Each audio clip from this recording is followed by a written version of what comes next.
ओम शांति। 4 तारीख की बाबा की मुरली। मीठे बच्चे, बाप का फरमान है, स्वदर्शन चक्र फिराते अपना बुद्धि योग एक बाप से लगाओ, इससे विकर्म विनाश होंगे, सिर से पापों का बोझा उतर जाएगा। प्रश्न, इस पुरुषोत्तम संगम युग की विशेषताएं कौन कौन सी हैं? उत्तर, यह संगम युग ही कल्याणकारी युग है।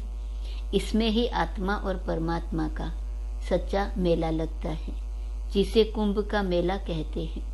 इस समय ही तुम सच्चे सच्चे ब्राह्मण बनते हो।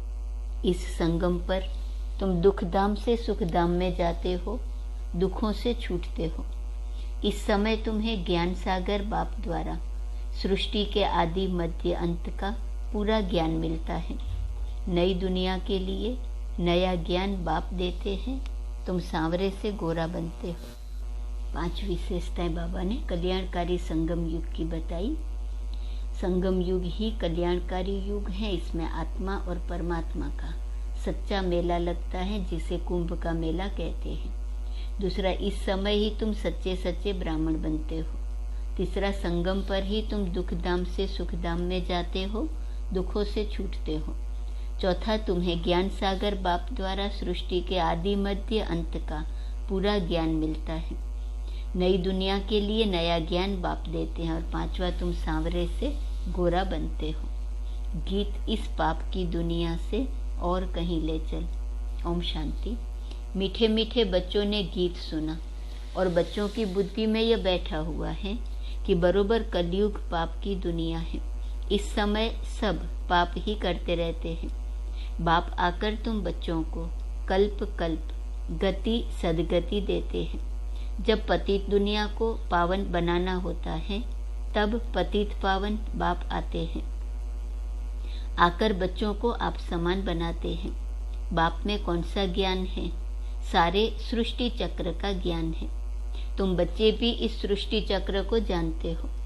यह सारा चक्र कैसे फिरता है, यह बाप में ज्ञान है। इसलिए उनको ज्ञान का सागर कहा जाता है। वही पतित पावन है।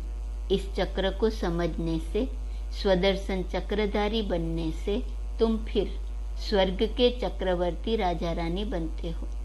तो बुद्धि में सारा दिन ये चक्र फिरना चाहिए, तो तुम्हारे विकर्म विनाश हो जाएंगे। फिर सतयुग में तो तुम ये चक्र नहीं फिराएंगे। वहाँ स्व अर्थात आत्मा को सृष्टि चक्र का ज्ञान नहीं होता, न सतयुग में न कलयुग में। यह ज्ञान सिर्फ संगम युग पर तुमको मिलता है। संगम के बहुत महिमा है। कुंभ का मेला करते हैं ना, वास्तव में यह है ज्ञान सागर और नदियों का मेला, अर्थात परम आत्मा और आत्माओं का मेला। वह कुंभ का मेला भक्ति मार्ग का है। यह आत्मा और परमात्मा का मेला इस सुहावने कल्याणकारी संगम युग पर ही होता है, जबकि तुम दुखों से छूट सुख में जाते हो। इसलिए बाप को दुख हरता सुख करता कहा जाता है। आधा कल्प सुख और आधा कल्प दुख चलता है। दिन और रात आधा आधा है। मकान भी नया पुराना होता है। नए घर में सुख, पुराने घर में दुख होता है। दुनिया भी नई और पुरानी होती है। आधा कल्प सुख रहता है, फिर मध्य से दुख शुरू होता है। दुख के बाद फिर सुख होता है। दुख धाम से फिर सुख धाम कैसे बनता है, कौन बनाते हैं, यह दुनिया भर में कोई नहीं जानता। मनुष्य तो घोर अंधियारे में है। सतयुग को बहुत लंबा समय दे दिया है। अगर सतयुग की आयु बड़ी हो तो आदमी कितने होने चाहिए? वापिस तो कोई भी जा नहीं सकते। सबको इकट्ठा होना ही है। वापिस तो तब जाए जब बाप आकर घर का रास्ता बताए। इतनी सब आत्माओं को बाप संगम युग पर आकर पूरा रास्ता बताते हैं। तुम जानते हो, हम 84 जन्मों का चक्र लगाकर आए हैं।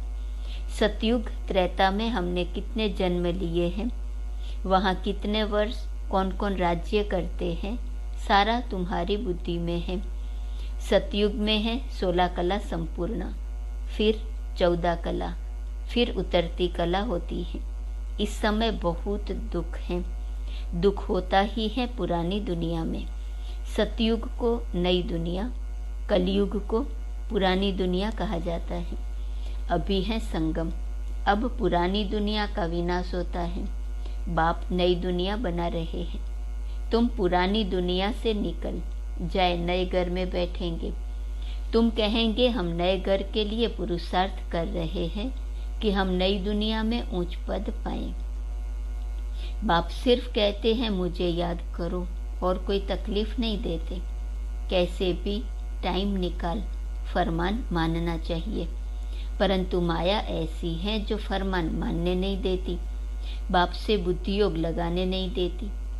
परंतु तुम बच्चों ने कल्प पहले भी पुरुषार्थ कर इस माया रूपी रावण पर जीत पाई है। तब तो सतयुग की स्थापना होती है। जितना जो मददगार बनता है उनको उतना इजाफा भी मिलता है। तो बच्चों को यह नॉलेज मित्र संबंधियों को भी देनी है। बाप का फरमान है कि मुझे याद करो, क्योंकि आधा कल्प के विकर्मों का बोझा सिर पर है। उनको भस्म करने का कोई उपाय नहीं सिवाय याद के। बल गंगा जमुना को पतित पावनी कहते हैं। समझते हैं हम पावन हो जाएंगे, परंतु पानी से पाप कैसे कटेंगे। यह है पतित दुनिया।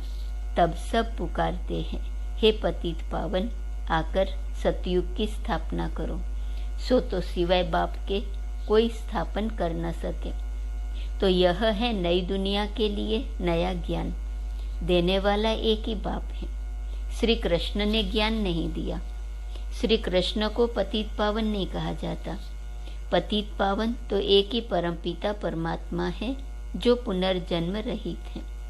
तुम जानते हो, श्री कृष्णपुरी को ही विष्णुपुरी कहा जाता है। श्री कृष्ण की राजधानी अपनी, राधे की राजधानी अपनी। फिर उन्हों की आपस में सगाई होती है। राधे कृष्ण कोई भाई बहन नहीं थे। भाई बहन की आपस में शादी नहीं होती। अब तुम्हारी बुद्धि में यह बातें टपकती रहती हैं। पहले यह नहीं जानते थे, अब मालूम पड़ा है कि राधे कृष्ण ही फिर लक्ष्मी नारायण बनते हैं। स्वर्ग के महाराजा और महारानी, प्रिंस और प्रिंसेस राधे कृष्ण गए हुए हैं।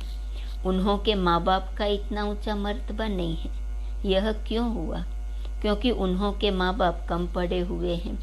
राधे कृष्ण का जितना नाम है, उन्हों के माँ बाप का तो जैसे नाम है नहीं। वास्तव में जिसने जन्म दिया उन्हों का नाम बहुत होना चाहिए, परंतु नहीं। राधे कृष्ण सबसे ऊंच हैं, उन्हों के ऊपर तो कोई है नहीं। राधे कृष्ण पहले नंबर में गए हैं। फिर पहले नंबर में महाराजा महारानी भी बने हैं। बल जन्म माँ बाप से लिया है, परंतु नाम उन्हों का ऊंचा है। यह बुद्धि में अच्छी तरह बिठाना है। जबकि तुम यहाँ बैठे हो तो यह स्वदर्शन चक्र फिराते रहो। इस चक्र फिराने से तुम्हारे पाप भस्म होते हैं, अर्थात रावण का सिर कटता है। यह सतयुग, त्रेता, द्वापर, कलयुग का चक्र है न। हम पहले सो देवता थे, फिर क्षत्रिय, वैश्य, शूद्र बने। अब फिर हम ब्राह्मण बने हैं, फिर हम सो देवता बनेंगे। बाबा ने ओम का अर्थ अलग समझाया है, हम सो का अर्थ अलग है। शास्त्रों में एक ही कर दिया है। वह समझते हैं ओम अर्थात हम आत्मा सो परमात्मा, परमात्मा सो आत्मा। यह है उल्टा। बाप समझाते हैं ओम अर्थात हम आत्मा हैं, परमपिता परमात्मा की संतान हैं। मैं भगवान यह कोई ओम का अर्थ नहीं है। हम आत्मा निराकार हैं, हमारा बाप भी निराकार है। साकार शरीर का बाप भी साकार है। हम परमात्मा की संतान हैं, तो हमको स्वर्ग की राजधानी जरूर चाहिए। बाप हमको स्वर्ग का वर्षा देने आए हैं। रावण फिर आधा कल्प के बाद श्राप देते हैं तो तुम दुखी तमो प्रधान बन जाते हो। फिर बाप आकर सुखी बनने का वर देते हैं। ऐसे नहीं कहते चिरंजीवी भव, परंतु कहते हैं मुझे याद करो तो इस जन्म सहित जो भी जन्म जन्मांतर के पाप हैं वह भस्म हो जाएंगे। इसको योग अग्नि कहा जाता है। रावण राज्य में सबको पतित जरूर बनना है। पतित और पावन आत्मा बनती है। परमात्मा तो सदैव पावन है, वह सबको पावन बनाते हैं। पतित बनाते हैं रावण। सतयुग में विकार होते नहीं, वह है संपूर्ण निर्विकारी दुनिया। तब तो देवताओं के आगे जाकर गाते हैं, आप सर्वगुण संपन्न। यह महिमा शिव के आगे नहीं गाएंगे। देवताएं जो पावन हैं सो पतित बनते हैं। यह खेल है। बाप सुखधाम बनाते हैं, शिव को बाप कहते हैं। शालिग्राम अलग है। रुद्र यज्ञ में एक बड़ा लिंग बनाते हैं, बाकी छोटे छोटे शालिग्राम बनाते हैं। हम आत्मा 84 जन्म लेते हैं। दूसरे धर्म वालों के लिए 84 जन्म नहीं कहेंगे। सिख धर्म वाले 500 वर्ष में कितने जन्म लेते होंगे, हम कितने लेते हैं, यह बाप समझाते हैं।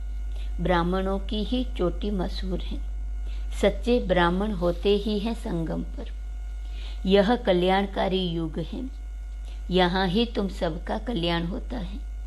रावण अकल्याण करते हैं, बाप आकर कल्याण करते हैं। तो बाप की मत पर चल, कल्याण करना चाहिए ना। श्रीमद शिव भगवान उवाच। शिव बाबा जन्म नहीं लेते, वह प्रवेश करते हैं। जन्म तब कहे जब पालना लेवे, वह कभी पालना नहीं लेते हैं। सिर्फ कहते हैं मेरी श्रीमत पर चलो, स्वर्ग के तुम मालिक बनो। मुझे तो बनना नहीं है, मैं तो अभोक्ता हूँ। तो समझना चाहिए, बाबा हम आत्माओं को समझा रहे हैं। आत्मा ही समझती है ना। आत्मा ही बैरिस्टर इंजीनियर बनती है। मैं फलाना हूँ।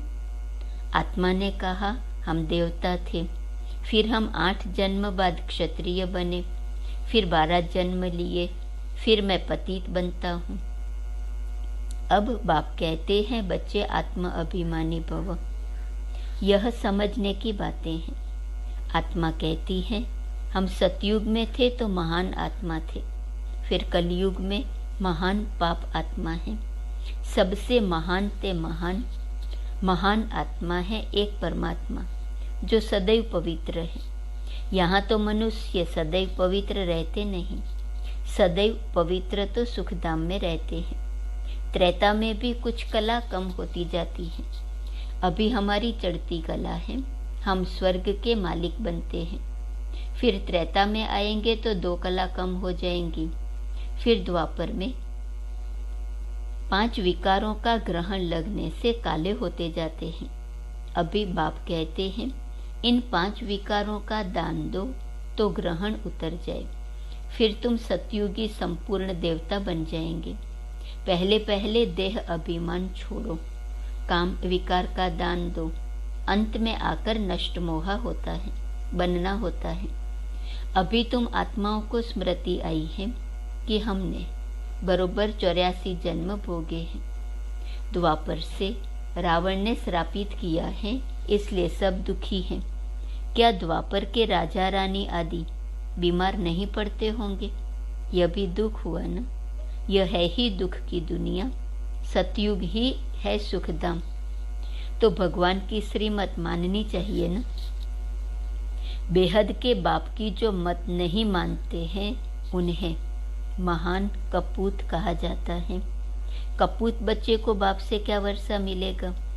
सपूत बच्चे वर्षा भी अच्छा लेते हैं। जो खुद पवित्र बन औरों को पवित्र बनाते हैं।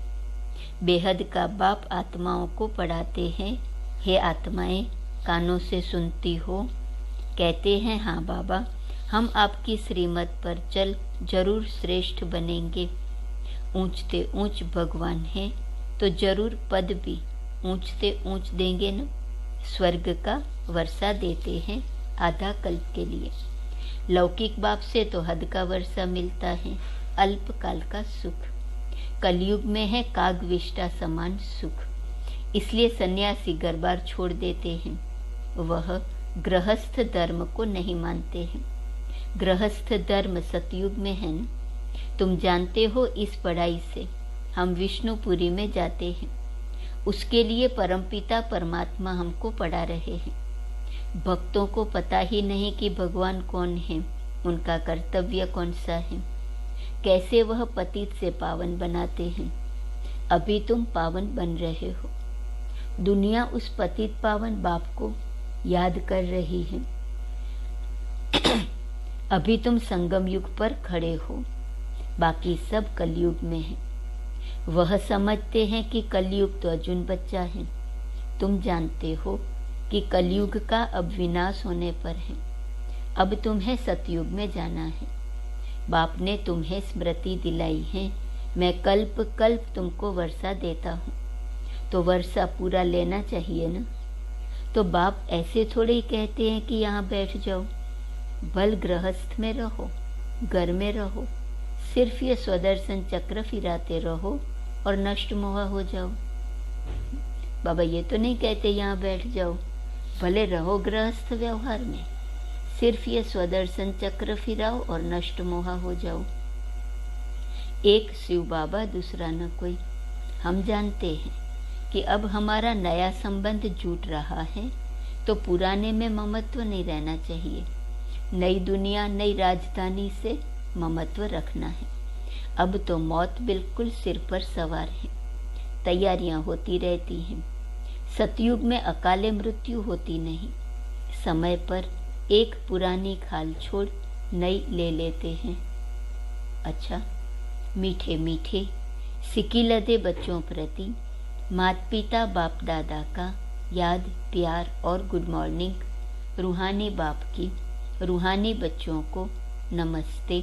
रूहानी बच्चों की रूहानी बाप को नमस्ते नमस्ते नमस्ते। धारणा के लिए मुख्य सार, पहली पॉइंट, स्वदर्शन चक्र फिराते पूरा पूरा नष्ट मोह बनना है। मौत सिर पर है, इसलिए सबसे ममत्व निकाल देना है। दूसरी पॉइंट, बाप से वर्षा लेने के लिए पूरा श्रीमत पर चलना है। आत्म अभिमानी बन सपूत बच्चा बनना है। वरदान, मन और बुद्धि को सदा सेवा में बिजी रखने वाले निर्विघ्न सेवाधारी भव। जो जितना सेवा का उमंग उत्साह रखते हैं उतना निर्विघ्न रहते हैं, क्योंकि सेवा में बुद्धि बिजी रहती है।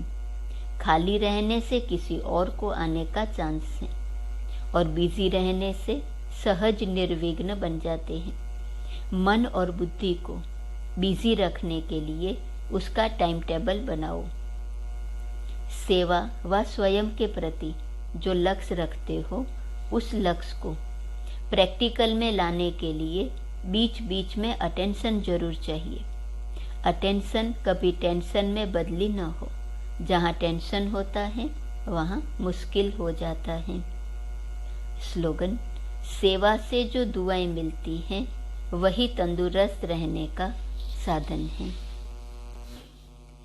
आज का स्वमान है, मैं मास्टर विधाता हूँ। विधाता वरदाता की पॉइंट।